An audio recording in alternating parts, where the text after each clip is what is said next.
resetting your life is sometimes one of the best things that you can do. Just because you've been on a course for so long, or you've had the same job for so long, or you've done the same things, or you've lived in the same home, doesn't mean that you can't change it at any given time. Sometimes we feel stuck, like we feel more stuck than what we really are. Like, oh, it's so big to change these things, but you change a little at a time. And so I've been working with some clients lately who are going through some resetting of their own life, and it's just so liberating to feel, to hear them. I'm sure they're liberated, but there's like a sense of hope. There's a sense of like excitement, and where they're moving towards their future instead of just kind of going through the motions and waiting for things to happen. And it's so nice to see and to hear and to be a part of, because I get to help them relaunch, reset, and kind of start over. And if you're feeling stuck, if you're feeling like you don't know what to do, and there's a stirring in your spirit, and there's just, you know that something's like it's on the cusp of changing, grab a hold of that, because God might be wanting to take you on an adventure that you would never take yourself on. You know, His ways are much different than our ways. Most of the time, something needs to happen for us to get out of our normal routine or our normal life, our normal way of doing things, because the habits become like a prison. They become a stronghold. We can be so caught up in the to-dos that we forget to actually live life. It's like being caught up in all of the mundane, the little details, the things that don't really matter, that we miss out on the things that really do matter. And I don't know, I guess I'm just feeling like, I mean, a lot of people are shaken up this week. This week, this like wrecked me. This whole thing that has taken place in this wrecked me in a bad and good way, because you realize life is short. You realize, man, like, you just have to really open up your spiritual eyes. You really have to open up your discernment and be willing to make the changes that you need to make. Like, don't waste any more time in the nonsense, in the ridiculous things, in the things that don't matter, arguing with people, having resentment and hate towards people that won't change. Like, don't hold on to any of that. Now's the time to let all of that go. Let it go. The people that bother you, the people that are making you lose sleep at night and you can't, you're frustrated about, let it go. You have to learn to not carry those things into your future, because it's robbing you of your joy and peace, which robs you of your creativity, and you're just destroying your own self. So forgive those so you can walk in peace, and then ask God for wisdom so you know what moves to make, and that way you don't waste any time on things that aren't getting you closer to your goals, things that don't matter, things that are just stealing your joy, robbing your peace. You have to be really on guard in these times and know what your purpose is, so you can run your race with zeal and be excited, and go forward in the direction that God wants you to go, and not waste any time going all over the place, because the world's full of distraction. People are going to distract you from your goals. This is why I did a video a few days ago about don't say yes to everybody. You have to say no so you can say yes to the right things, because there's so many things that are going to try to steal your attention. People want you to show up for them.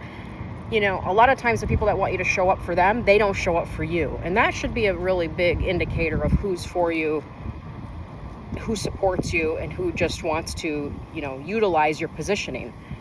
So be really mindful, like, everybody's birthday, you got to show up to this party and this person and this event and this networking thing and this and these podcasts and this. It's like you're going to drain yourself. So know first, have clarity over what you're doing. Now there's seasons, there's burst seasons, there's seasons where you're all in on one thing. It's better to be all in on one thing than it is to be all over the place. So if you're in a season of like health and fitness, be all in on that season. Don't be spread so thin that you're like, I'm doing this, I'm doing that, I'm doing this, I'm all over the place, because you're going to get discouraged because you're not going to see the results that you want to see. So what I suggest doing is pick one big goal, one big thing that's going to kind of like dominate in that time, and focus on that.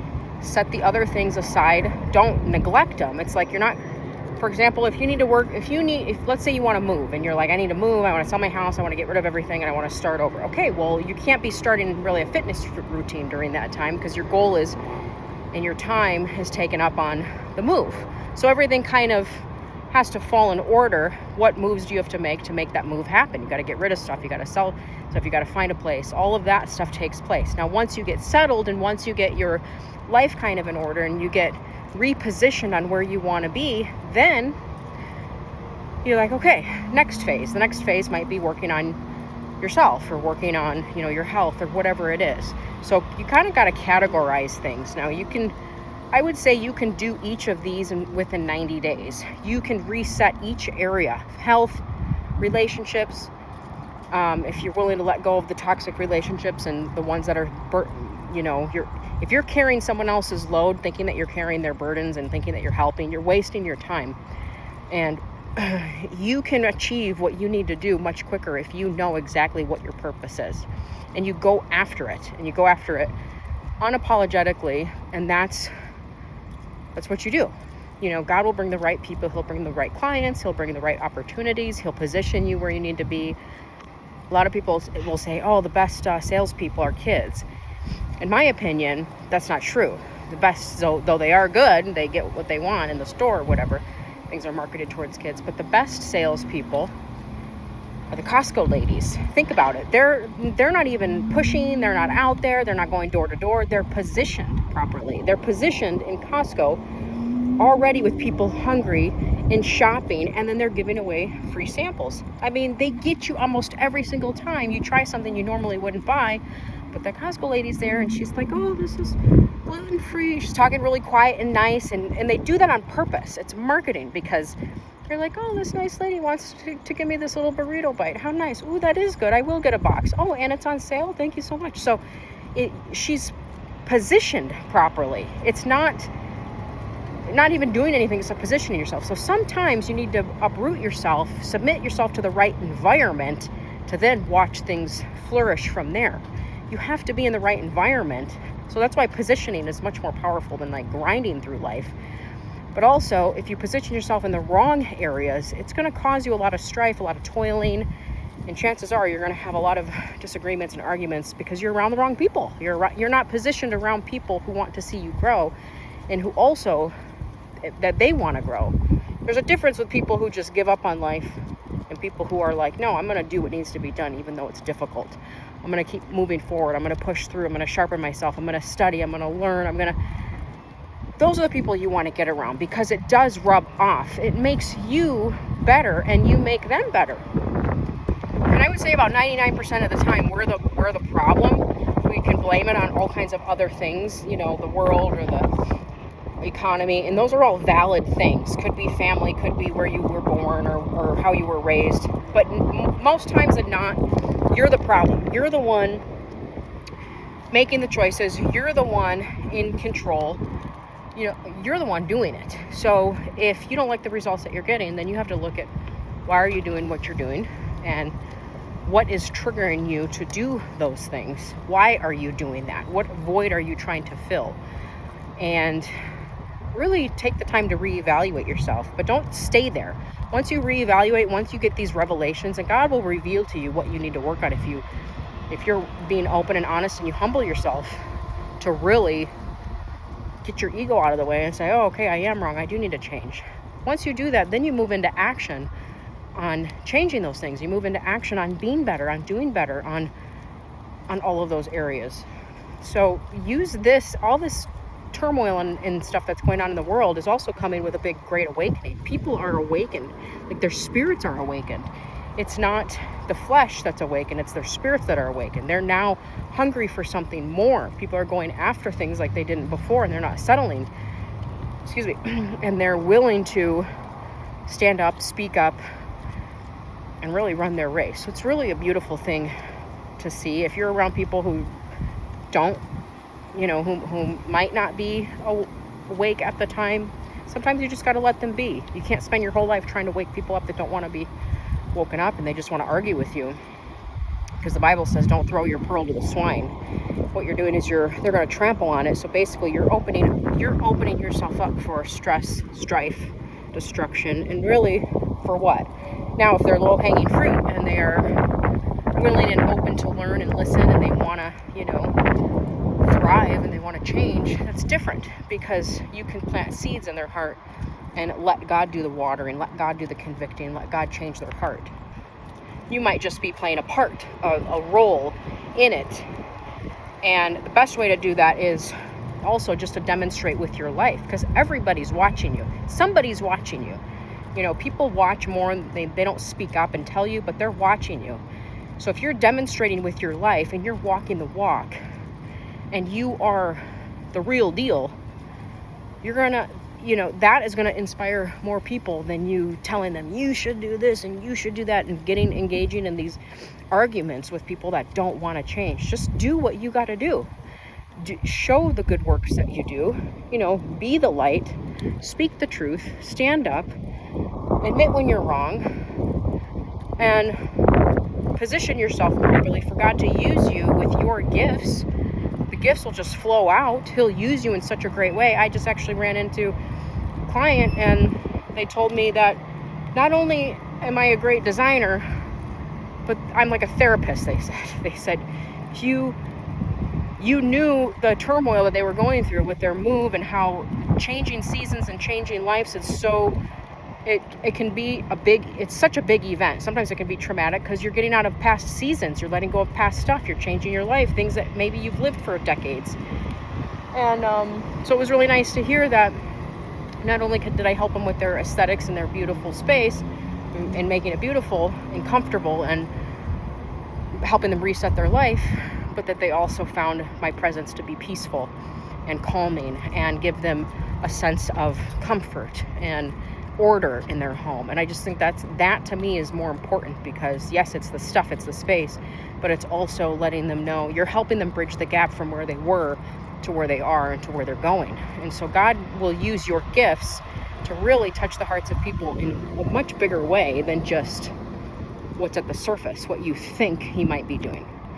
For example, I have a friend, she watches, I'm sure she's gonna watch this video. She's very talented with hosting parties and hosting things. She's an influencer online. She's a beautiful woman, family. She loves faith, family, God. And she just has this way of making everyday things like incredible buns, and making them festive and beautiful.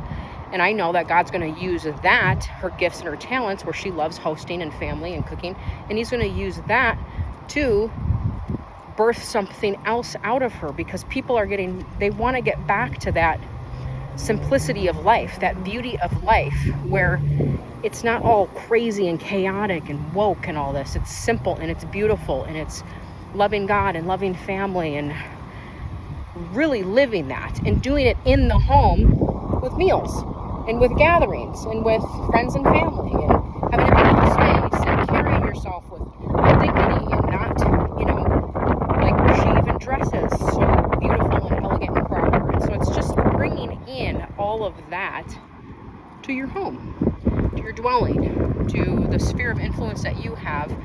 And other women are going to see that and be like, I like that. It's classic. It's timeless. This is beautiful. It feels good. It looks good. Look how she's carrying herself.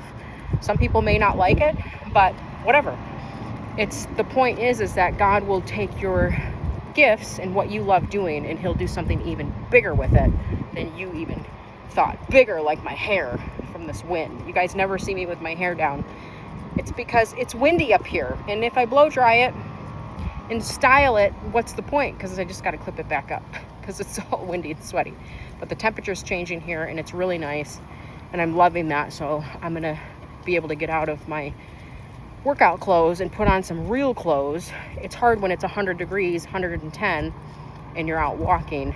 You're not going to be dressed in jeans and a sweater, of course. So the shift here is really beautiful. Anyways, totally different topic. I just urge you to lean into what God is calling you to do. If he's calling you out of an old season and into a new season, if he's calling you into a different arena, if whatever that is, be willing and open, because our time is limited, and it matters what you do, and it matters. Every move that you make matters. You can't be stuck. Can't be a kink toes. Things can't flow through a kink toes. You have to be willing to relax, listen to God, and allow things to flow through you so you can make a difference and you can pour into the lives of other people. We're heading into the third quarter of 2025. This year just flew by, like just crazy flew by. And let's make this final quarter like the best. Shine bright, like level up your game in every area. And then you'll be way ahead of the masses coming the first of the year because you started early. So that's what I'm doing. I'm getting a head start. I always want to be 10 steps ahead. Anyways, that's just me. Have a great day, everybody.